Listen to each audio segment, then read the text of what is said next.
사도신경 하심으로 오늘 기도회 시작하도록 하겠습니다. 나는 전능하신 아버지 하나님 천지의 창조주를 믿습니다. 나는 그의 유일하신 아들 우리 주 예수 그리스도를 믿습니다. 그는 성령으로 잉태되어 동정녀 마리아에게서 나시고 본디오 빌라도에게 고난을 받아 십자가에 못 박혀 죽으시고 장사된 지 사흘 만에 죽은 자 가운데서 다시 살아나셨으며 하늘에 오르시어 전능하신 아버지 하나님 우편에 앉아 계시다가 거기로부터 살아있는 자와 죽은 자를 심판하러 오십니다. 나는 성령을 믿으며 거룩한 공교회와 성도의 교제와 죄를 용서받는 것과 몸의 부활과 영생을 믿습니다.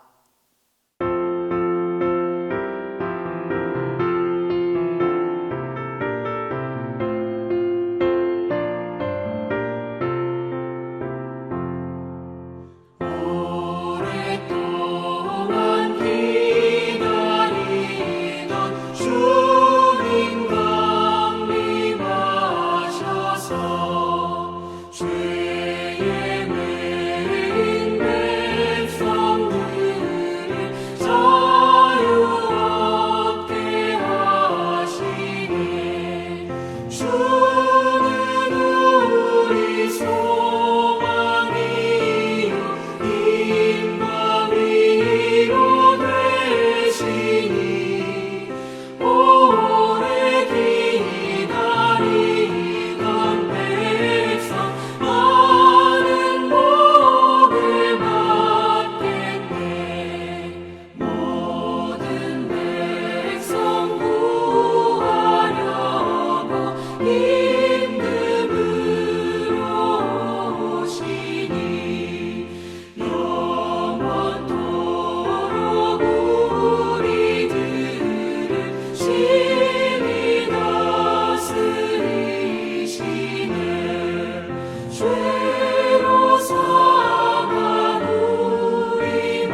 오늘 우리에게 주신 하나님의 말씀은 누가복음 3장 1절에서 6절입니다. 신약 성경 누가복음 3장 1절에서 6절입니다.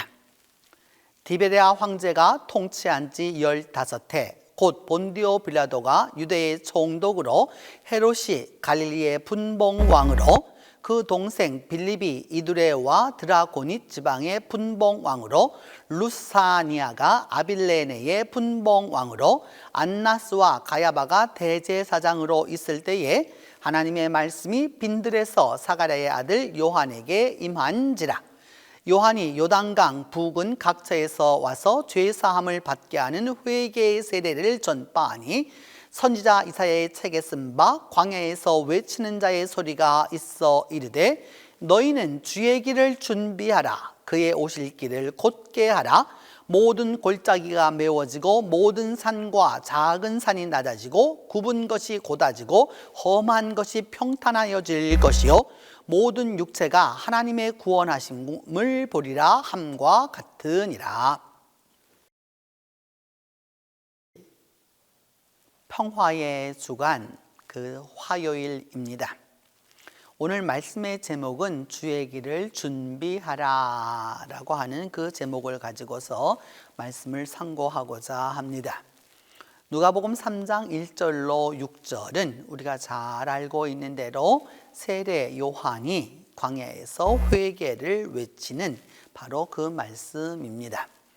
이 회개의 말씀은 세례 요한 자신의 말이 아니라 이사야 40장에 있은 그 말씀의 이루어짐이죠. 그러니까 약속과 성취가 바로 이루어지는 이 본문 말씀을 통해서 우리가 이 주간이 평화의 주간인데 그 소위 평화라고 하는 부분을 보면서 우리가 어떻게 이 말씀 속에서 은혜를 얻을 것인가 하는 부분을 돌이켜 보아야 합니다. 성경은 특별히 누가복음 기자든 누가는 어떤 부분에 강조점이 있느냐 하면 연대에 상당한 강조점을 두고 있습니다. 그래서 디베랴 타이베리우스 황제가 통치한 지 15해, 또 본디오 빌라도가 유대의 총독으로 왔고 헤롯이 갈릴리의 분봉왕이 되었고 헤롯 빌립이 이두레와 드라고닛 지방의 분봉왕으로, 분봉왕이라고 하는 것은 대헤롯은 아들이 여러 명이 있었습니다. 그래서 우리가 흔히 아는 그 예수님이 탄생했었을 때 헤롯과 이 헤롯은 같은 헤롯이 아니죠. 그 헤롯은 대헤롯이고 그 대헤롯의 아들들이 어떻게 되었느냐? 그 지역마다 땅을 나누어서 이제 왕으로 가게 되었을 때 그것을 일컬어서 성경은 분봉왕이라 이렇게 표현하게 되는데 바로 그 분봉왕이 되었다 해서 루사니아가 아빌레네의 분봉왕으로 또 그리고 가야바와 안나스가 대제사장으로 있을 때라고 이렇게 역사적으로 아주 이렇게 어떻게 보면 장황할 정도의 말씀으로 시작하고 있습니다. 이렇게 시작하는 데에는 그 이유가 있기 때문입니다. 왜냐하면 이 앞에 나와 있는 이들이 다 누구냐 하면 가야바와 안나스를 제외하고는 전부 다 왕에 관한 것입니다. 우리가 이번 주간이 평화의 주간인데 평화의 주간이라고 하는 것은 평화의 왕으로 오시는 예수 그리스도를 기대하는 주간이기 때문입니다. 그렇기 때문에 이 누가복음 기자는 그 평화의 왕으로 오시는 예수 그리스도를 설명하기 위하여서 그 앞부분에 이렇게 그 평화의 왕이 오시는 때가 이러한 때라고 이제 말씀하고 있는 것이죠. 그래서 그 로마의 황제였던 타이베리우스 황제, 정치적으로는 탁월한 황제였지만 또 군사적으로도 탁월한 황제였지만 평화를 가져온 황제는 아니었습니다. 물론 그들은 평화를 말했습니다. 팍스 로마나라고 하는 말을 이제 기초를 놓게 되는 바로 이제 그것인데 이 로마의 평화라고 하는 이 팍스 로마나라고 하는 말은 어떤 뜻이냐 하면 무력으로 인한 평화입니다. 그러니까 외국을 침략해서 그것을 내 땅으로 만들고 그래서 거기에서 조공을 받아들이고 거기에서 그 곡물들을 갖다 받아들이게 하고 노략질을 하고 그 다음에 노예로 잡아오고 이러한 평화입니다. 무력으로 누르는 평화인 것이죠. 그러니까 지배자인 로마로 보면은 평화일지 모르지만 지배당하는 자의 입장에서는 결코 평화가 될 수 없는 것이었죠. 그리고 이렇게 무력으로 지배하기 위해서는 반드시 뭐가 필요하겠습니까, 여러분? 그 지역을 갖다 대신해서 다스려지는 본국에서 파송한 총독이 있어야 하는 것이죠. 식민지였기 때문입니다. 우리나라에도 여러분, 우리가 외정 치하를 지나오면서 여러 총독들을 우리가 겪지 않았습니까? 그래서 그 유대의 총독은 누가 왔느냐? 본디오 빌라도가 오게 되었던 것이죠. 그래서 이 본디오 빌라도라고 하는 사람이 드디어 유대의 총독으로 오게 되었다라고 하는 건데, 유대의 총독으로 오게 되었을 때 그렇게 기쁘고 즐거운 일이 아니었던 것이죠. 왜냐하면 유대라고 하는 나라는 그렇게 로마로 보면 대단한 나라가 아닙니다. 아주 지중해 이렇게 보면은 지중해 서쪽으로 있는 거네. 이렇게 지중해를 보면 이렇게 그러니까 어느 쪽에서 서서 보느냐에 따라서 다르긴 하겠지만은 지중해 동쪽에 있는 아주 조그마한 나라입니다. 조그마한 나라인데 이 나라가 로마의 말을 잘 듣지 않는 나라입니다. 로마의 말을 듣지 않아서, 그리고 늘 그렇게 봉기가 많았고 반항을 많이 했기 때문에 이 당시에 이 총독 관전은 어디에 있었느냐? 가이사랴에 있었습니다. 그래서 가이사랴에 가보면 총독 관저가 바다하고 연접해 있습니다. 무슨 뜻이냐 하면 하시라도 예를 들어서 봉기가 일어나고 저항이 일어나고 전쟁이 일어나고 그래서 쳐들어오게 되면 어느 순간이라도 떠날 수 있도록 만들어 놓은 것이 바로 이 로마의 가이사랴에 있는 총독 관저였습니다. 그렇기 때문에 얼마만큼 불안했는지를 알려주고 있는 것이죠. 평화라고 하는 게 있지 않았습니다. 여러분이 그 비슷한 것을 보시고자 하시면은 런던 탑에 가시면, 런던 탑이라고 하는 것이 사실은 엄격히 말하면은 그 런던 타워라고 하는 게 여러분 탑이 아닙니다. 궁궐이거든요. 이렇게 궁궐인데 그 궁궐에 들어가는 것을 보시면 테임스강에 그 궁궐에서부터 내려와 가지고 테임스강에서 바로 배를 탈 수 있도록 이렇게 만들어 두었습니다. 그만큼 정권이 불안했다는 걸 알 수 있죠, 여러분. 그래서 언제라도 도망갈 수 있도록 하는 그 비밀 통로를 만들어 두어서 언제라도 그곳에서 거기서 배를 타고서 나아갈 수 있도록 만드는 바로 그런 것이었단 말이죠. 또 그리고 난 다음에 대헤롯은 죽었습니다. 대헤롯은 로마의 정권을 사가지고서 그 정권을 사서 그렇게 많은 지역을 이렇게 다스렸지만은 당시로서는 자기로서는 여러 지역을 다스렸지만 그의 아들들에게는 다 땅을 다 나누어 주어야 하는 바로 이제 그런 형편이었던 거죠. 이렇게.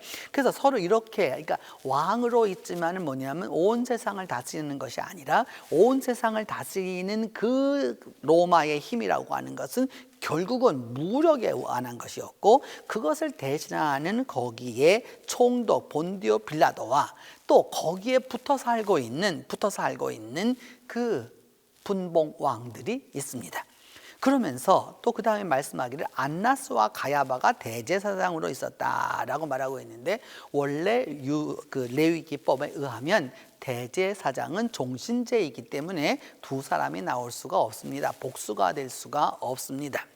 복수가 될 수가 없는데도 불구하고 복수가 되었던 이유는 로마의 정책 때문입니다. 로마는 일찍이 알았던 거죠. 이 유대인들이 이렇게 뭉치고 이렇게 하는 것들이 대제사장이라고 하는 소위 이제 왕이 없는 나라에 있어서 이 종교적으로 뭉치는 것을 알고 어떻게 만들었느냐? 대제사장을 임기제로 만들었습니다. 그래서 임기제로 만들어서 2년을 주기로 돌아가면서 이것을 갖다가 이렇게 쭉 했던 것이죠. 그래서 24반차를 갖다 놓아가지고 서로 간에게 돌아가면서 하게 해서 대제사장이 여러 명이 됨으로써 스스로 그러니까 그 나라를 다스려 가지 못하도록 하는, 그러니까 저항할 수 없도록 만드는 이의제의 정책을 썼던 것을 알 수 있습니다. 이런 상황 속에서 평화라고 하는 것은 여러분 기대할 수 없는 것이죠. 겉으로는 평화를 말하지만은 평화가 없습니다. 평화를 말하지만은 평화가 존재하지 않습니다. 심지어 신앙적으로도 무엇을 얻을 수밖에 없느냐 하면은 평화를 얻을 수 없습니다. 정치적으로 강제적으로 제사장이 여러 명이 있어서 서로 간에 다투고 있는 이러한 상황 속에서 누구의 말씀이 임하게 되었느냐? 하나님의 말씀이 드디어 요한에게 임하게 되었습니다. 요한은 어디에 있었느냐? 빈들에 있었다라고 이렇게 말하고 있는데, 빈들이라고 하는 것은 광야를 의미합니다. 제사장들은 예루살렘에 살고 있죠. 그 다음에 그 총독은 가이사라에 살고 있죠. 여러분, 그다음 분봉 왕들은 각각 자기가 원하는 자기 그 분봉 왕들의 그 도읍지들이 있었기 때문에 그곳에서 다 살고 있었단 말입니다. 그런데 하나님의 말씀을 맡았던 사람은 어디에 있었느냐? 광야에 있었습니다. 광야는 평화를 말할 수 있는 것이 아니죠. 겉으로 보면은 평화가 있을 수 없는 곳이죠. 자연적으로 재해가 많은 곳입니다. 여러분, 동물들도 있고요. 밤이 되면은 동물들이 와서 많은 것을 해하려고 하고요. 낮에는 태양이 내리쬐는 곳이고요. 그다음 밤이 되면 온도가 내려가 가지고 이 모든 것이 문제가 되는, 우리 인간적으로 보면 평화를 말할 수 없는 곳입니다. 그런데 하나님의 말씀은 바로 어디에서 임하게 되었느냐? 인간적으로 말하는 평화가 있는 것이 아니라 그렇지 않은 바로 그 광야에서, 텅 빈 광야에서 하나님의 말씀이 임하였다라고 말하고 있고, 그래서 세례 요한은 무엇을 그곳에서 하였느냐? 죄 사함을 받게 하는 회개의 세례를 전파하였다라고 말씀하고 있습니다. 세례라고 하는 것은 물로, 그 당시로는 오늘날과는 달리 물속에 다 사람을 집어넣어서 그 다음에 그것을 건져내는 것이죠. 그래서 물로 머리끝부터 발끝까지 다 씻김을 받아서 죄를 씻어서 새 사람이 된다라고 하는 바로 이 의식을 행했던 것이죠. 이제 옛사람은 가고 새 사람이 오는, 인간적인 것은 가고 이제 영적인 것이 오고, 그 정치적으로 누르고 있는 그런 겉으로의 평화가 아니라 안으로의 평화가 오게 만드는 바로 이러한 세례를 주고자 했던 것이었고, 그것을 주고 있었다라고 말하고 있습니다. 그러면서 그때에 그 세례 요한이 말했던 것이 바로 무엇이었느냐? 너희는 주의 길을 준비하라, 그의 오실 길을 곧게 하라 라고 말씀하고 있습니다. 평화의 왕으로 오시는 이의 길을 준비하라 라고 하는 것이죠.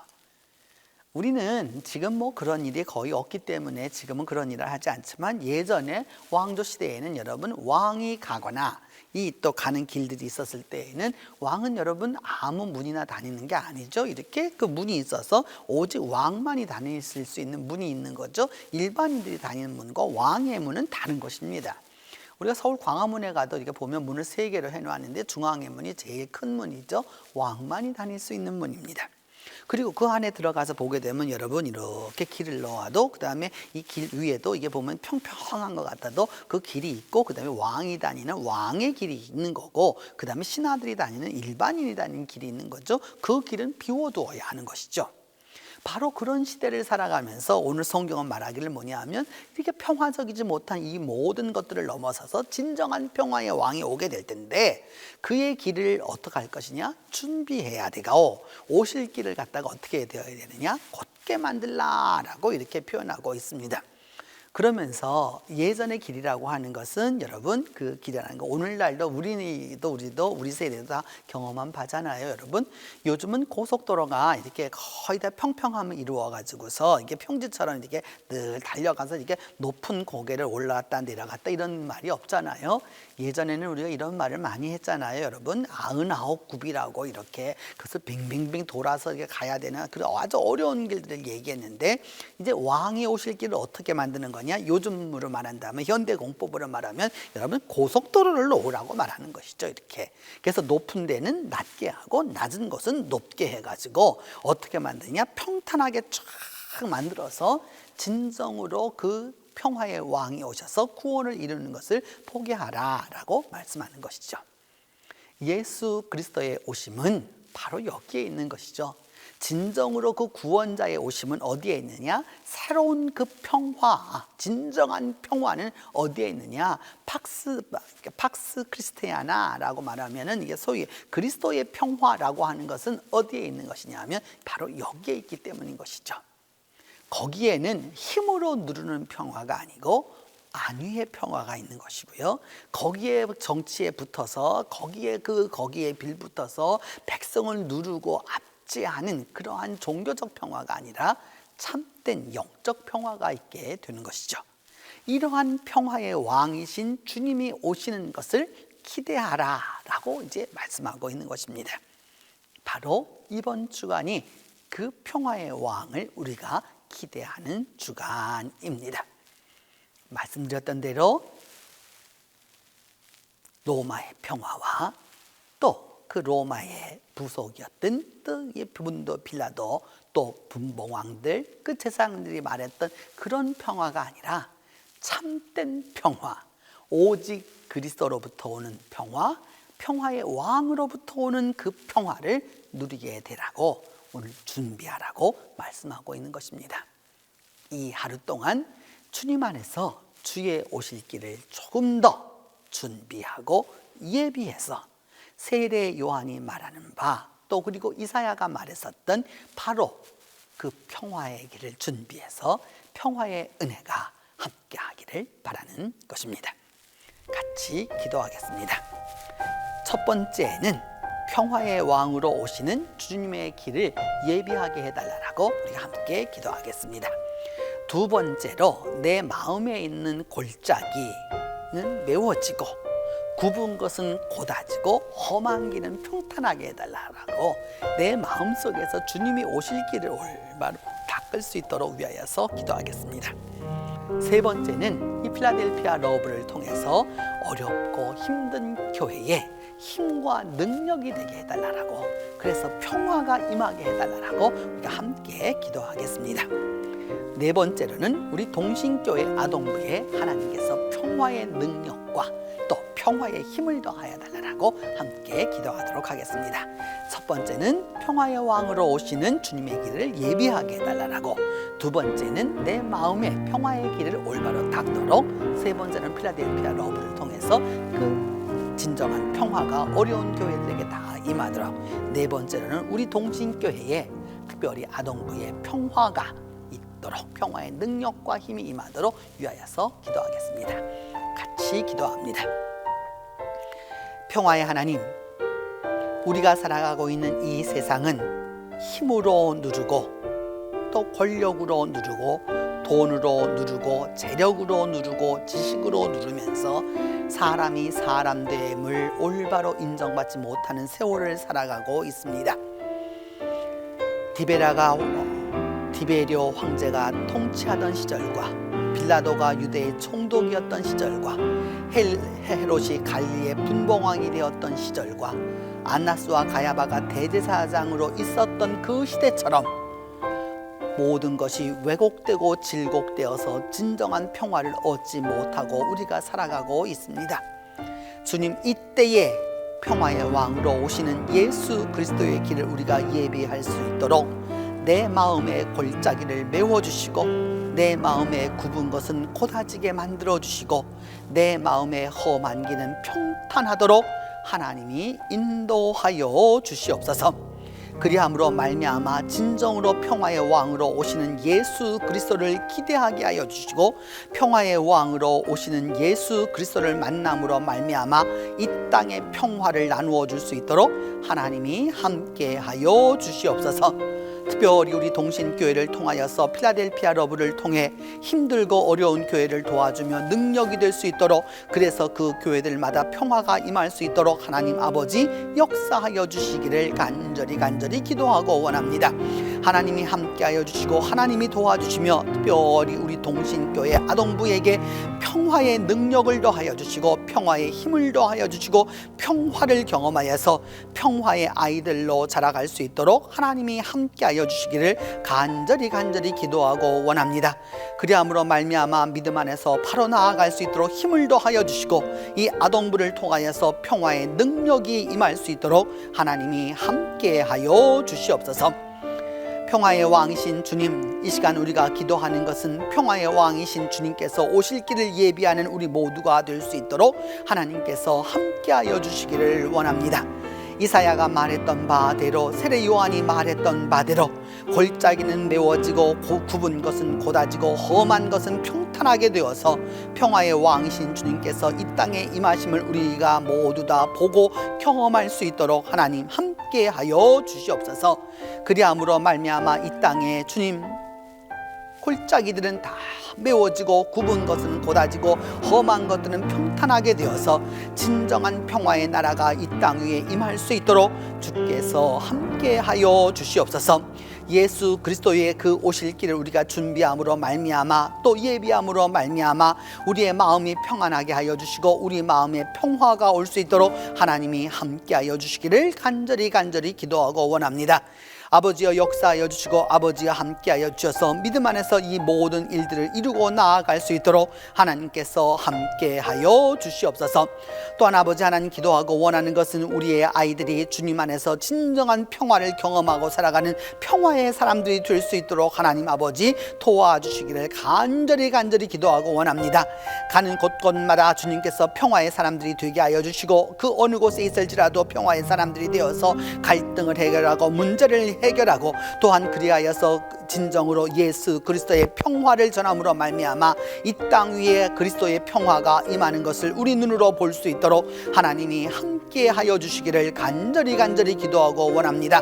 하나님 아버지 그리함으로 말미암아 우리 모두가 믿음 안에 서서 나아가게 하여 주시고 오늘 이 하루 동안 우리가 살아가는 동안에 주님 안에서 진정으로 평화가 우리 마음을 주장하게 하여 주시고 평화의 사람으로 살아가게 하여 주시며 우리의 머리끝부터 발끝까지 평화가 가득하여서 우리로 하여금 평화의 사람이 될 수 있도록 하나님이 함께 하여 주시옵소서. 이제는 주님께서 가르쳐주는 기도로 오늘 기도회 마치도록 합니다. 하늘에 계신 우리 아버지, 아버지의 이름을 거룩하게 하시며 아버지의 나라가 오게 하시며 아버지의 뜻이 하늘에서와 같이 땅에서도 이루어지게 하소서. 오늘 우리에게 일용할 양식을 주시고 우리가 우리에게 잘못한 사람을 용서하여 준 것 같이 우리 죄를 용서하여 주시고 우리를 시험에 빠지지 않게 하시고 악에서 구하소서. 나라와 권능과 영광이 영원히 아버지의 것입니다.